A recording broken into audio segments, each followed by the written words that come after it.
தமிழ்நாடு அரசின் பட்ஜெட்டில் கூட்டுறவுத்துறைக்கு 8028 கோடி ரூபாய் ஒதுக்கீடு செய்யப்பட்டுள்ளது.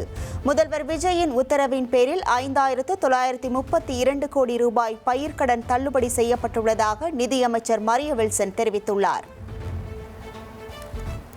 விவசாய கடன் தள்ளுபடி செய்ய மாண்புமிகு முதலமைச்சர் அவர்கள் உத்தரவிட்டுள்ளார். இந்த பயிர்க்கடன் தள்ளுபடி தகுதியுள்ள அனைத்து விவசாயிகளின் கணக்குகளில் வரவு வைக்கப்பட்டு வருகிறது. இது மட்டுமல்லாமல் எந்த நேரமும் விவசாயிகளின் உடன் இருக்கும் அரசாகவே நமது மாண்புமிகு முதலமைச்சரின் தலைமையிலான அரசு இருக்கும். இந்த திருத்த வரவு செலவு திட்ட மதிப்பீடுகளில் கூட்டுறவுத்துறைக்கு 8028 கோடி ரூபாய் ஒதுக்கீடு செய்யப்படுகிறது.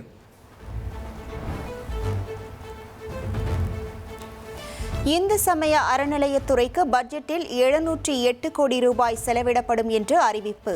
திருக்கோவில்களின் அசையும் மற்றும் அசையா சொத்துக்களை பாதுகாப்பதில் அரசு தனி கவனம் செலுத்தி வருவதாகவும் தெரிவிக்கப்பட்டுள்ளது.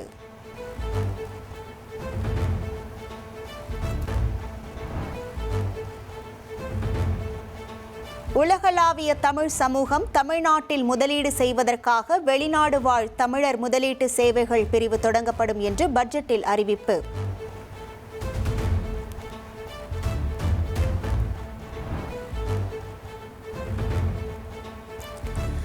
கைத்தறி, கைத்திறன், துணிநூல் மற்றும் கதர் துறைக்கு பட்ஜெட்டில் 1678 கோடி ரூபாய் ஒதுக்கீடு. பசுமை வழி ஆடை உற்பத்தியை ஊக்குவிக்க 10 கோடி ரூபாய் நிதி ஒதுக்கீட்டில் திருப்பூர் டெக்ஸ்டைல்ஸ் டெக்னாலஜி சென்டர் அமைக்கப்படும் என்றும் நிதியமைச்சர் அறிவிப்பு.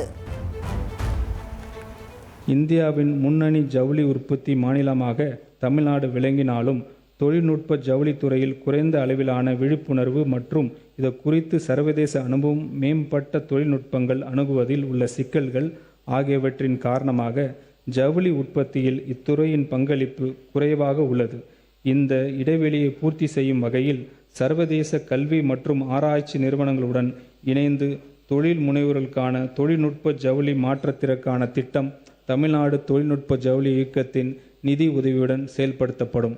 திருப்பூரில் சுற்றுச்சூழலுக்கு பாதிப்பு ஏற்படாத வகையில் பசுமை வழி ஆடை உற்பத்தி ஊக்குவிக்கும் பல கட்டங்களில் கட்டமைப்பு வசதிகள் மேம்படுத்தப்படும். இதற்கான 10 கோடி ரூபாய் நிதி ஒதுக்கீட்டில் திருப்பூர் டெக்ஸ்டைல்ஸ் டெக்னாலஜி சென்டர் அமைக்கப்படும். இத்திருத்த வரவு செலவு திட்ட மதிப்பீடுகளில் கைத்தறி, கைத்திறன், துணிநூல் மற்றும் கதர் துறைக்கு 1678 கோடி ரூபாய் ஒதுக்கீடு செய்யப்படுகிறது.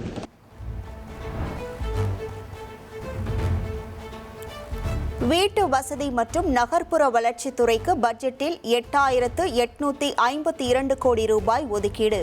24131 அடுக்குமாடி குடியிருப்புகளை கட்டும் பணிகள் இந்த ஆண்டில் நிறைவு பெறும் என்று நிதியமைச்சர் தெரிவித்துள்ளார்.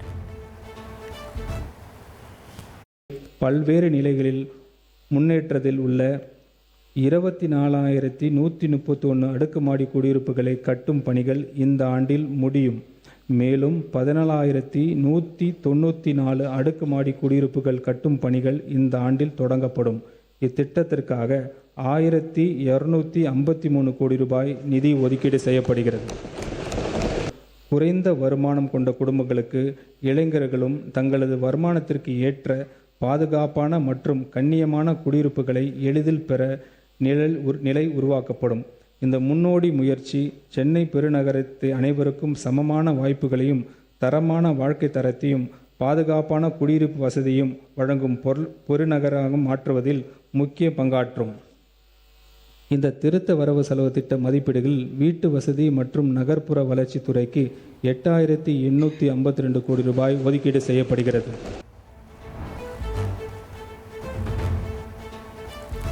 செயற்கை நுண்ணறிவு, தகவல் தொழில்நுட்பவியல் மற்றும் டிஜிட்டல் சேவைகள் துறைக்கு பட்ஜெட்டில் 398 கோடி ரூபாய் ஒதுக்கீடு. தற்போது 20 துறைகளை சேர்ந்த 76 சேவைகளை வழங்கும் நம் அரசு வாட்ஸ்அப் சாட்பாட் வசதி 275 சேவைகளை வழங்கும் வகையில் மேம்படுத்தப்படும் என்றும் அறிவிப்பு. அதிவேக இணைய இணைப்பு மற்றும் கூடுதல் மக்கள் நல சேவைகளுடன் சேவை 2.0 மையங்களாக அரசு மேம்படுத்தும். தற்போது 20 துறைகளை சார்ந்த 76 சேவைகளை வழங்கும் நம்ம அரசு வாட்ஸ்அப் சேட்பாட் வசதியானது 275 மக்கள் நல சேவைகளை வழங்கும் வகையில் மேம்படுத்தப்படும். இந்த திருத்த வரவு செலவு திட்ட மதிப்பீடுகளில் செயற்கை நுண்ணறிவு, தகவல் தொழில்நுட்பவியல் மற்றும் டிஜிட்டல் சேவைகள் துறைக்கு 398 கோடி ரூபாய் ஒதுக்கீடு செய்யப்படுகிறது. தாவேக அரசின் பட்ஜெட் 0 என எதிர்க்கட்சித் தலைவர் உதயநிதி ஸ்டாலின் தெரிவித்துள்ளார். திமுகவின் திட்டங்களுக்கு வெற்றி என பெயர் மாற்றம் செய்துள்ளதாகவும் விமர்சித்துள்ளார்.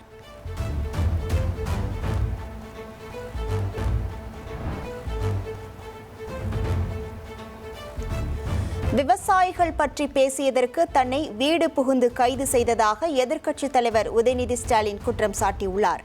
மக்கள் பிரச்சனையை திசை திருப்ப கைது நாடகம் நடப்பதாகவும் அவர் விமர்சித்துள்ளார்.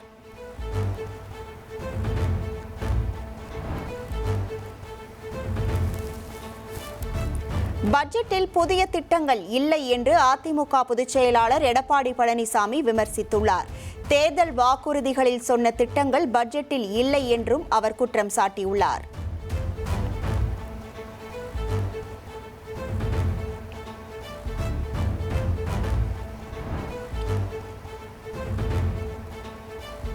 வேளாண் கடன் முழுமையாக தள்ளுபடி செய்யப்படாதது வருத்தம் அளிப்பதாக தேமுதிக பொதுச் செயலாளர் பிரேமலதா விஜயகாந்த் தெரிவித்துள்ளார்.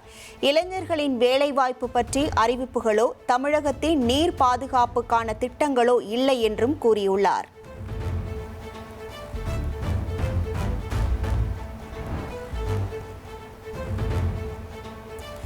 பட்ஜெட்டில் நீர்ப்பாசன திட்டங்கள் குறித்த அறிவிப்பு இல்லாதது ஏமாற்றம் அளிப்பதாக சௌமியா அன்புமணி தெரிவித்துள்ளார். அறிவித்தபடி கூட்டுறவு கடனை தள்ளுபடி செய்ய வேண்டும் என்றும் அவர் கூறியுள்ளார்.